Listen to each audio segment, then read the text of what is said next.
आता पाहूया टॉप 9 महत्त्वाच्या बातम्या।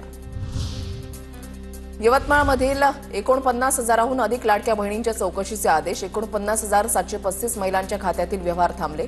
अनेक महिलांनी लाडकी बहीण योजनेचा गैरफायदा घेतल्याचा संशय। कल्याणमधील माजी नगरसेवक गोळीबार प्रकरणाची चार्जशीट। राजकीय दबावामध्ये बनल्याचा महेश गायकवाडांचा आरोप। देशमुख हत्या प्रकरणासारखी माझी केसही फास्ट ट्रॅकवर घ्यावी, महेश गायकवाडांची न्यायालयाकडे विनंती।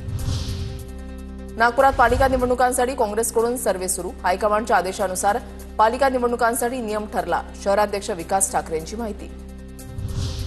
लातूर ग्रामीणचे आमदार रमेश कराड यांनी मंडळ अधिकाऱ्याला झापलं। मंडळ अधिकाऱ्याच्या विरोधात शेतकऱ्यांकडून आमदाराकडे तक्रारी। काँग्रेसचा नोकर असल्यासारखं का वागतोस, कराडांनी सुनावलं।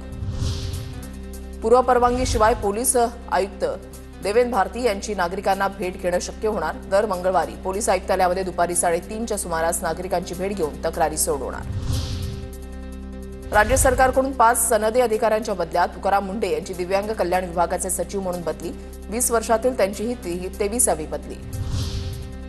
मे महिन्यामध्ये सुरू करण्यात आलेली नागपूर कोल्हापूर मार्गावरची विमान सेवा बंद। केवळ 2च महिने सुरू राहिल्यानंतर स्टार एअर कंपनीची सेवा अचानक बंद। पुणे नागपूर वंदे भारत एक्सप्रेसला रेल्वे मंत्र्यांची मंजुरी। लवकरच या मार्गावर एक्सप्रेस सुरू करण्याचे अश्विनी वैष्णव यांच्या सूचना। दुकानामध्ये खतांचा साठा असताना सुद्धा खतं नसल्याचं सांगून शेतकऱ्यांची अडवणूक करणाऱ्या विक्रेत्यांवर कृषी विभागाने उगारला बडगा। राज्यातील 86 कृषी विक्री केंद्रांचे परवाने तात्पुरत्या स्वरूपात निलंबित, तर 8 विक्री केंद्रांचे परवाने रद्द।